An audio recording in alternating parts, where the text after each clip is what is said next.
Assalamualaikum warahmatullahi wabarakatuh. Selamat malam semua. Perkenalkan, nama saya Jamie Andreasta. Saya dari mahasiswa Universitas Pamulang. Saat ini berada di semester 3 dengan prodi manajemen. Nah, pada kesempatan kali ini saya akan sedikit menjelaskan tentang analisis kegagalan sistem informasi manajemen yang dilakukan oleh Transmart. Nah, Transmart adalah jaringan hipermarket dan pusat belanja di Indonesia yang dimiliki oleh PT Trans Retail Indonesia. Transmart membuka gerai pertama yaitu di Cempaka Putih, Jakarta pada tahun 1998. Sejak itu, Transmart terus berkembang dan kini memiliki lebih dari 86 gerai di berbagai daerah Indonesia.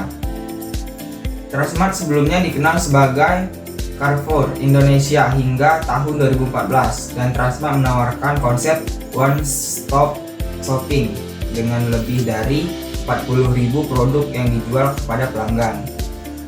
Transmart ini memiliki sejarah panjang yang dimulai dari kerjasama antara Carrefour Prancis dan PT Tiga Raksa Satria Tbk pada tahun 1996. Pada tahun 2012, Transmart diakuisisi oleh Khairul Tanjung melalui CT Corp, dan sejak itu perusahaan ini telah berkembang pesat.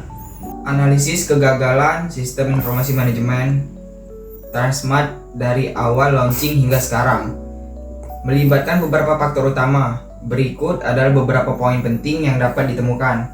Yang pertama yaitu integrasi teknologi. Transmart menghadapi tantangan dalam mengintegrasikan sistem informasi mereka dengan teknologi baru pada awal launching.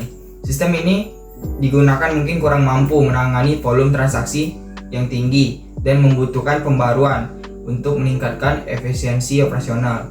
Dan yang kedua, pemeliharaan dan pembaruan. Kegagalan dalam pemeliharaan dan pembaruan sistem informasi juga menjadi masalah. Sistem yang tidak terus diperbarui dapat menyebabkan gangguan operasional dan kehilangan data penting yang berdampak negatif pada layanan pelanggan. Yang ketiga, pelatihan karyawan. Karyawan yang tidak terlatih dengan baik dalam menggunakan sistem informasi dapat menyebabkan kesalahan dan kebuntuan dalam operasional sehari-hari. Transmart mungkin menghadapi kesulitan dalam memberikan pelatihan yang cukup bagi seluruh karyawan. Yang keempat, keamanan data. Keamanan data adalah aspek penting dalam sistem informasi manajemen. Kegagalan dalam menjaga keamanan data dapat menyebabkan pelanggaran data dan kerugian finansial. Yang kelima, kinerja sistem. Kinerja sistem informasi yang lambat atau tidak stabil dapat menghambat proses bisnis dan menyebabkan ketidakpuasan pelanggan. Transmart mungkin menghadapi masalah dalam memastikan bahwa sistem mereka berjalan dengan lancar dan tanpa gangguan. Yang keenam, kepatuhan regulasi. Kepatuhan terhadap regulasi dan standar industri juga menjadi faktor penting. Kegagalan dalam mematuhi regulasi dapat menyebabkan denda dan reputasi yang tercemar. Yang ketujuh, adaptasi terhadap perubahan pasar.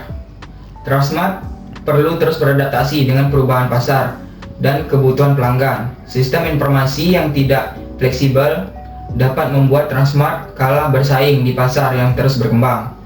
Dan yang terakhir, yang kedelapan, kolaborasi antar divisi.